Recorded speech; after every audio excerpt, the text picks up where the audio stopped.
본문 말씀 중심으로 너희의 지팡이를 들어서 바로 앞에 던지라라는 제목으로 하나님 말씀 증거하도록 하겠습니다. 우리는 계속해서 지금 출애굽기 말씀을 보고 있습니다. 오늘 본문 말씀은 주일학교 때 재미있게 들었던 그 애굽의 10가지 재앙 그 이야기인데요. 그 10가지 재앙 앞에 서론 부분에 해당하는 말씀입니다. 하나님께서 10가지 재앙에 앞서서 여전히 의심하고 있는 모세를 불러서 2가지를 확인시켜 주셨습니다. 그리고 확신을 얻어서 하나님 명령대로 하기 시작할 때에 애굽의 10가지 재앙이 내리게 되었죠. 오늘 출애굽기 7장 말씀을 통하여서 주시는 은혜의 음성 함께 나누기를 원합니다. 하나님은 10가지 재앙에 앞서서 첫 번째로 하나님이 누구신지 확실히 알려주셨습니다. 하나님은 모세에게 다시 한번 바로 왕에게 가서 내 말을 전달하라고 얘기했지만 이 출애굽기 6장 30절 말씀에 또다시 얘기하는 건 뭐냐면 하나님, 저는 입이 둔해요. 저 할 수 없을 것 같아요 라고 또다시 반복하고 있습니다. 그러자 하나님께서 뭐라고 말씀해 주시냐면 네가 하는 게 아니야.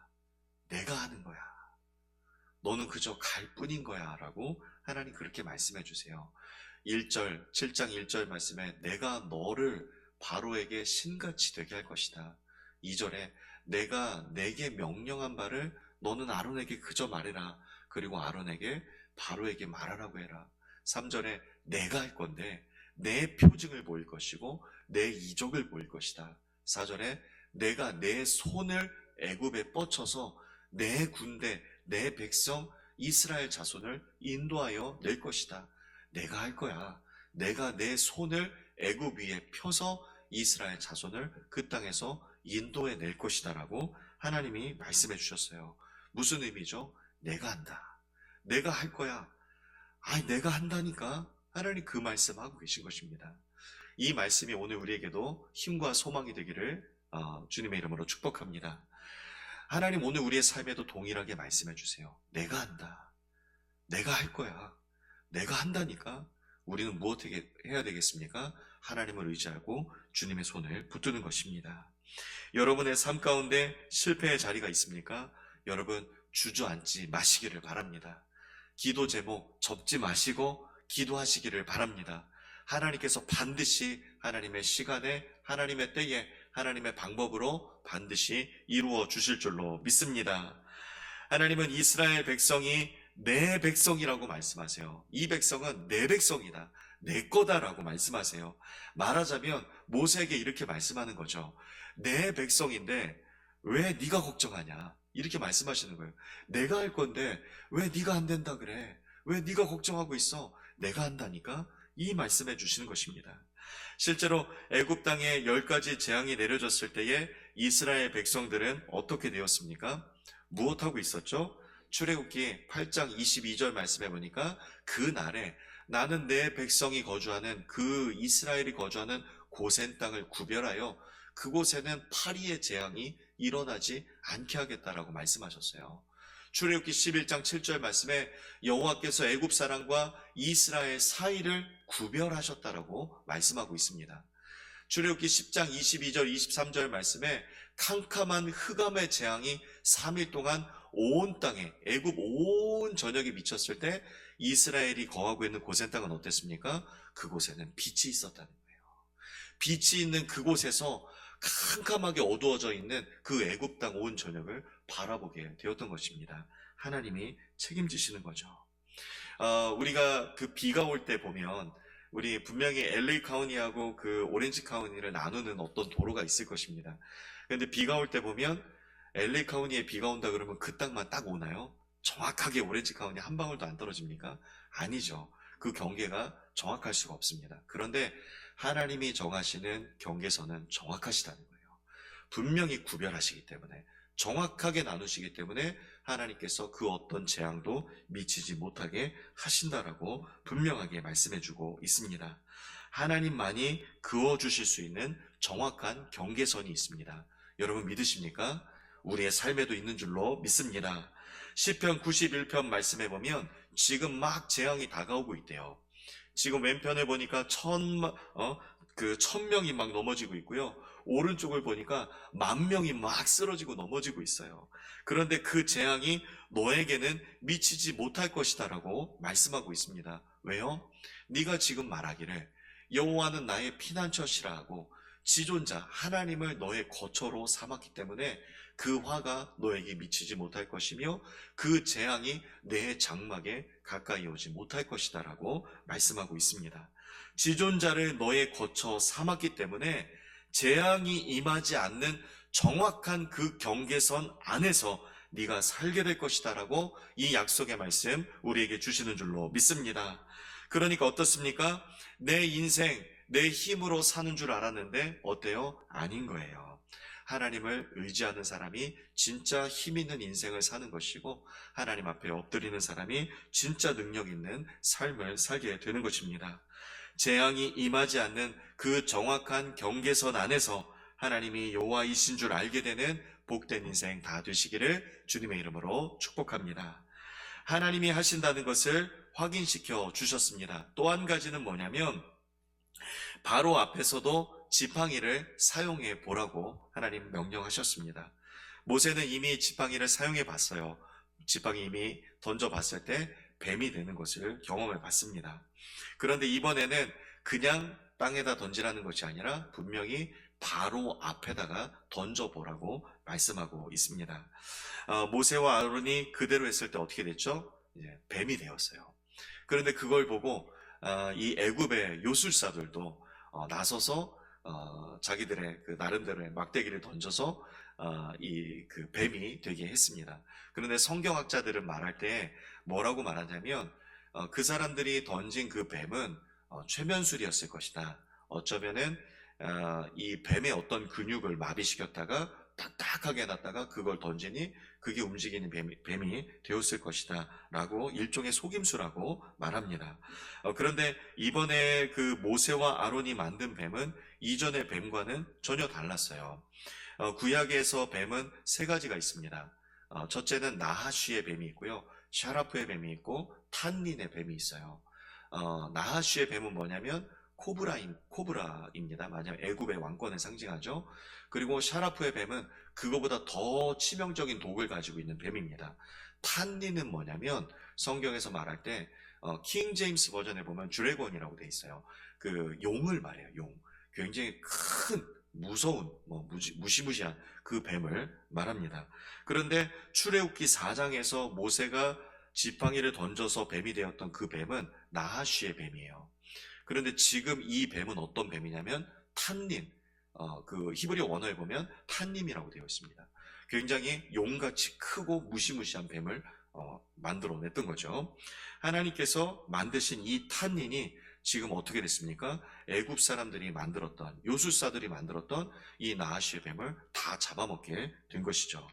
이것은 하나님의 왕권이 애굽의 왕권을 압도하고 하나님의 능력이 애굽의 그 모든 신들을 충분히 이기고도 남는다는 것을 분명하게 보여주고 있는 것입니다. 하나님은 지팡이의 능력을 확인시켜 주셨습니다. 이제 앞으로 일어나는 모든 재앙은 이 지팡이를 가지고 쳤을 때 능력이 나타나고 이 지팡이 든 손을 쭉 뻗었을 때 능력이 나타나게 되는 것입니다. 지팡이는 오늘날 그렇다면 무엇을 상징하겠습니까? 지팡이는 말씀을 상징합니다. 분명히 모세는 지팡이의 능력을 이미 알고 있었어요. 그런데 바로 앞에 던져 보았는데 이제는 확신을 갖게 되었습니다. 여러분, 우리도 마찬가지예요. 우리는 말씀의 능력을 이미 알고 있습니다. 그런데 이제는 그 말씀을 세상의 바로 앞에 던져 보아서 세상에 적용하며 살아보아야 하는 것이죠. 그때 우리는 이 말씀이 진짜 능력이 있구나라고 하는 것을 깨닫게 되는 것입니다. 여러분, 말씀을 아는 것이 굉장히 중요합니다. 그렇지만 말씀을 아는 것보다 더 중요한 것은 그 말씀대로 살아보는 것입니다. 어떤 집사님이 고등학교 3학년인 아들을 새벽에 깨워놓고 공부하라고 깨워놓고 새벽 예배를 드리러 갔습니다. 가서 이 엄마가 얼마나 열심히 기도했겠습니까? 우리 아들 하나님 지혜 주시고, 공부할 때 하나님 도와주시고, 시험 문제도 잘 풀게 해주시고, 막 기도하고 눈물을 막 흘리고, 그리고 집에 돌아왔어요. 집에 돌아왔더니 분명히 깨워놓고 갔는데 이불 속에서 아직 잠을 자고 있습니다. 그러니까 이 엄마가 속이 다 뒤집힌 거죠. 그러면서 하는 말이, 야, 엄마는 널 위해서 기도하고 왔는데 네가 이렇게 자고 있는 게 말이 되냐? 이놈아, 네가 그러니까 안 되는 거야. 네가 잘 될 리가 있냐, 이놈아. 하고서는 기도 실컷 하고 와서 막 저주를 막 퍼붓게 된 거죠. 여러분, 누구든지 막상의 세상을 마주하게 되면 아무리 기도하고 하루를 시작했어도 신앙이 흔들리기가 너무나도 쉽습니다. 그런데 실제로 말씀대로 한번 살아보면 그 말씀의 지팡이가 세상의 바로 앞에서는 나하쉬가 아니라 탄닌이 되어서 넉넉히 이긴다는 것을 반드시 경험하게 되는 것이죠. 하나님은 원하십니다. 무엇을요? 여러분의 손에 들려있는 말씀의 지팡이, 우리 손에 다 말씀의 지팡이가 있습니다. 이 말씀의 지팡이 사용하셔서 세상 속에서, 그리고 믿지 않는 자들에게 주님만이 주 되심을 나타내기를 원하십니다. 여러분의 삶에 혹시 염려가 있습니까? 성경 말씀에서 우리에게 아무것도 염려하지 말고 다만 모든 일에 기도와 간구로 너희 구할 것을 감사함으로 하나님께 아뢰 보기만 해봐라 라고 우리에게 말씀해 주셨으니까 우리가 그 말씀대로 한번 해보기를 원합니다. 모든 염려 다 내려놓고 아무것도 염려하지 말고 그저 주님 앞에 기도와 간구로 주님만 믿는 그 믿음으로 나아갈 때에 주님만이 주 되심을 우리는 반드시 발견하게 될 줄로 믿습니다. 그래, 내가 더 말씀 봐야지, 내가 더 말씀대로 살아봐야지, 다시 한번 힘을 내시고 다시 한번 다짐하고 결단하는 저와 여러분이 될 수 있기를 간절히 소망합니다. 한 가지만 더 말씀드리려고 하는데 10가지 재앙 중에 첫 번째 재앙만 말씀드리려고 합니다. 첫 번째 재앙은 무슨 재앙이었습니까? 나일강이 피로 변하는 피의 재앙이었습니다. 하나님께서 모세에게 명하신 대로 아론이 지팡이를 잡고 바로가 보는 앞에서 이 나일강을 탁 쳤어요. 그러니까 어떻게 됐습니까? 나일강과 그 운하와 그 못과 그리고 호수, 모든 물이란 물이 전부 다 피로 변했고, 심지어는 어디까지 피로 변했느냐? 그릇에 담겨있는 물들도 다 피로 변해버렸어요. 아무것도 마실 물이 없었습니다. 그래서 마실 물을 구하려고 이 사람들이 나일강 주변을 가서 주변을 땅을 파가지고 거기서 마실 물을 구하고 있었어요. 고센 땅이 구별되어 있었지만 이스라엘 장정들은 어떻습니까? 노예로 일하기 위해서 약 60만의 장정들은 그 애국 그 본부 중심부에 모여서 거기에서 노동을 하고 있었겠죠. 그러니까 말하자면 마실 물이 없었다는 것은 어떻게 보면 애굽 사람들한테나 이스라엘 사람들한테나 똑같이 재앙이고 고통이었을 것입니다. 그런데 분명히 달랐어요. 뭐가 달랐냐면 재앙의 목적이 달랐습니다. 애굽과 바로에게는 이 물이 피로 변한 것은 심판의 시작이었지만 이스라엘 백성들에게는 무엇이었습니까? 구원의 시작을 알리는 표적이 되었던 것입니다. 애굽과 그 바로에게는 악취나는 핏물이었겠지만 이스라엘 백성들에게는 나일강에 흐르는 그리스도의 보혈이 되었던 것입니다. 십자가의 복음도 마찬가지입니다. 고린도전서 1장 18절 말씀에 십자가의 도가 멸망하는 자들에게는 어떻다고요? 미련한 것이요. 그런데 구원을 받는 우리에게는 무엇이라? 하나님의 능력이라. 똑같은 십자가의 능력인데 이렇게 다른 것입니다. 여러분, 구원의 역사는요 항상 피로 시작되었습니다. 그래서 이 10가지 재앙도 피로 시작된 것이죠. 예수님께서 공생애를 준비하시면서 처음으로 나타내신 표적이 무엇이었죠? 가나의 혼인잔치였어요. 물이 포도주가 되게 하셨습니다. 보혈의 사역을 예표한 것이죠.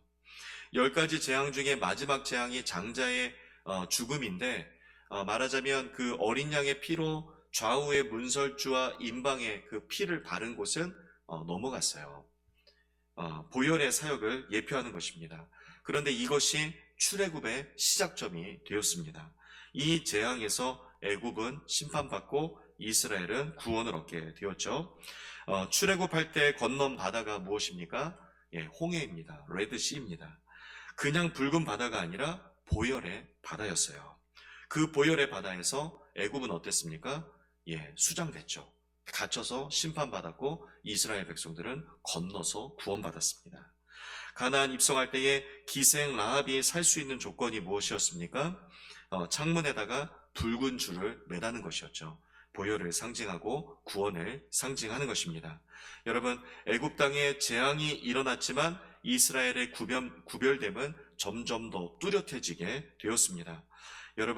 여러분은 세상 사람들과 구별됨이 분명하고 뚜렷하십니까? 우리는 구별됨이 뚜렷하고 선명해야 할 줄로 믿습니다. 요즘에 흑백 요리사가 굉장히 유행하고 있는데 채소의 익힘 정도와 고기가 이분하게 익는 것이 굉장히 중요하겠죠. 요리사는 뭘로 평가합니까? 맛으로 평가합니다. 제가 보니까 우리 양 집사님 음식 실력은 제가 볼 때 세계 최고 같아요. 정말 너무 맛있습니다. 우리 양 집사님 요리사는 맛으로 평가하는 거예요. 다른 게 없습니다. 뭐 데코로 평가하겠습니까? 아니죠. 요리는 맛으로 평가하죠. 연기자는 뭘로 평가하겠습니까? 연기자는 연기를 잘해야 돼요. 그리고 가수는 뭘 잘해야 되죠? 가수가 아무리 예능감이 좋아도 가수는 노래를 잘해야 돼요. 그리스도인은 뭘로 평가합니까? 그리스도인은 거룩과 구별됨으로 평가하는 것입니다. 거룩이라고 하는 것은 여러분 하얀 옷이 아니에요. 거룩은 레위기 8장 30절 말씀에 보면 그 제사장이 입고 있는 그 옷에 제단에 피를 뿌려 거룩하게 한다 그래요. 하얀 옷에다가 피를 뿌려야 거룩해지는 것입니다. 거룩은 하얀 옷이 아니라 예수의 피가 묻은 옷이 바로 거룩인 것입니다. 요한계시록 7장 14절 말씀에 그들이 어린 양의 피에 그 옷을 씻어 희게 하였다는 거예요. 피로 씻어서 희게 하였다는 것입니다. 무슨 뜻입니까? 예수님의 피로 씻어야 그게 거룩해지는 거죠. 우리는 예수의 피로 구별된 사람들입니다. 하나님의 자녀답게 말하고 행동하고 살아갈 수 있는 우리 한빛의 모든 성도님들 다 되시기를 주님의 이름으로 축복합니다. 말씀을 마치겠습니다. 애굽의 요술사들도 10가지 재앙 중에 두 번째 개구리 재앙까지는 흉내를 내봤어요.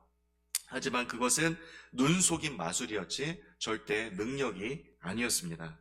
여러분, 어떻습니까? 인간이 막대기로 뱀을 만들 수 있는 사람이 있을까요? 인간은 그 누구도 막대기로 뱀을 만들 수가 없고 막대기로 쳐서 물을 피로 바꿀 수도 없습니다. 막대기 든 손 펼쳤다고 개구리가 나타나지도 않습니다. 모세도 할 수 없는 일이고 아론도 할 수 없는 일이에요. 이 일은 오직 하나님만 하실 수 있습니다. 하나님은 전능하시기 때문에 재앙도 여러 개 필요가 없을 것 같아요. 딱 한 가지만 있어도 충분할 것 같아요. 한 가지만 탁 때려도 그냥 바로 출애굽할 것 같습니다. 그런데 하나님은 굳이 10가지 재앙을 내려서 10번씩이나 이 재앙을 겪게 하세요. 왜 그렇게 하셨겠습니까? 애굽에 그 신들이 있습니다. 애굽의 신들을 보면 피 재앙은 하피라고 하는 나일강의 신이에요. 그 나일강을 피로 물들게 만든 것입니다. 개구리 재앙은 헥트라고 하는 신입니다. 말하자면 생명과 다산의 신인데 이 메뚜기로 그 재앙을 내리신 것이죠. 그리고 그 게브라고 하는 신, 이 재앙인데 게브라고 하는 신은 땅의 신으로 여겼다 그래요. 그러니까 하나님께서 이의 재앙을 내린 것입니다. 게프리라고 하는 신입니다. 태양신 라의 다른 모습이라고 하는데 파리 재앙으로 하나님께서 재앙을 내리셨습니다. 그리고 하토르라고 하는 신이 있어요. 그래서 가축, 말하자면 가축의 신입니다. 그래서 가축 전염병, 돌림병을 내리신 거죠. 토트는 무엇이냐면 치료의 신으로 이들이 여겼어요. 그래서 악성 종기를 내리셨습니다. 그리고 누트는 하늘의 신으로 여겼습니다. 그래서 하늘에서 정말 돌덩이만한 우박을 떨어뜨리신 거죠. 이 세트는 곡식의 신으로 여겼습니다. 그래서 그 곡식을 메뚜기 재앙으로 다 먹게 하신 거예요. 그리고 흑암 재앙, 이거는 태양신 라를 섬겼죠. 그러니까 태양신을 섬기고 있는 이 애굽 땅에 그 태양의 빛을 다 사라지게 만들고 흑암으로 하나님 덮어버리신 것입니다. 오시리스, 생명의 신이라고 여겼어요. 생명의 신이 너희를 지켜주지 못한다. 장자의 죽음으로 재앙을 다 내리신 것입니다. 말하자면 어떻게 하신 거죠? 자, 봐라. 이게 너희가 섬기는 신이다 하면서 피로 만들고 개구리, 이파리, 돌림병, 독종, 우박, 메뚜기, 흑암, 장자, 이 모든 것들 너희가 만들어 놓은 신인데 그래 너희가 한번 실컷 누려봐라 하면서 하나님께서 그 땅에 이 재앙을 쏟아 놓으셨던 것입니다. 여러분, 누가 감히 하나님을 대적할 수 있겠습니까? 요엘서 2장 11절 말씀에 여호와께서 그의 군대 앞에서 소리를 지르시고 그의 진영은 심히 크고 그의 명령을 행하는 자는 강하니 여호와의 날이 크고 심히 두렵도다. 여호와를 당할 자가 누구랴? 아멘, 아멘입니다. 시편 71편 19절 말씀, 하나님이여 주의 의가 또한 지극히 높으시니이다. 하나님이여 주께서 큰 일을 행하셨사오니 누가 주와 같으리이까? 아멘입니다. 아멘. 말라기 3장 2절 말씀, 그가 임하시는 날을 누가 능히 당할 수 있으며 그가 나타내는 때에 누가 능히 설 수 있겠느냐. 그 전능하신 하나님이 저와 여러분의 하나님이시며 우리의 아버지가 되시는 줄로 여러분 믿으시기를 바랍니다. 나의 하나님을 내가 내 목숨 다해서 사랑합니다. 내가 하나님을 경외합니다. 오늘 누가 좀 이렇게 고백할 수 있겠습니까? 우리 모두의 고백이 되기를 소망합니다. 우리 시간 머리 숙여서 3분 정도 함께 기도하겠습니다. 하나님, 내가 하나님을 사랑합니다. 하나님을 경외합니다. 스스로 존재하시는 유일한 창조주이심을 믿습니다. 하나님, 작고 부족하지만 하나님, 내 손에 들려있는 하나님이 나에게 주신 그 지팡이 사용하셔서 주님만이 주 되심을 이 세상 속에 믿지 않는 자들에게 주님 나타내 주시옵소서. 그 도구로 쓰임 받기를 원합니다. 우리 간절한 마음으로 함께 소리내서 함께 기도하겠습니다. 사랑해 주 하나님, 누가 감히 주와 같을 수가 있겠습니까? 누가 감히 주를 대적할 수가 있겠습니까? 하나님, 내 손에 들려있는 지팡이 사용하셔서 주님만이 주 되심을 나타내게 하여 주시옵소서. 주님이 만져 주시옵소서. 주님 말씀 주시옵소서. 우리에게 믿음을 더하여 주시옵소서. 세상의 바로 앞에서 무너질 때가 너무나도 많습니다. 세상의 바로 앞에서 오늘 이 모세의 모습과 같이 하나님, 나는 할 수 없어요. 나는 이 위기를 극복할 수 없어요. 나는 이 어려움의 문제 앞에 하나님 너무나도 무력해요라고 주님 앞에 하나님 이야기할 때에, 하나님 고백할 때에, 하나님 오늘 우리에게 내가 너를 붙든다, 내가 할 거다, 내가 할 것이다, 내가 너의 모든 삶의 문제, 아픔을 내가 감당할 것이다 라고 우리에게 말씀해 주십니다. 하나님, 우리에게 믿음을 더하여 주셔서 하나님을 신뢰하고 하나님을 의지하는 것이 하나님 성도의 힘이요 실력인 줄로 믿습니다. 하나님, 성도로서 실력 발휘 잘하게 하여 주시옵소서. 하나님을 더욱더 굳건히 믿고 의지하며 나아갈 수 있는 우리 모두가 될 수 있도록 주님 붙들어 주시옵소서.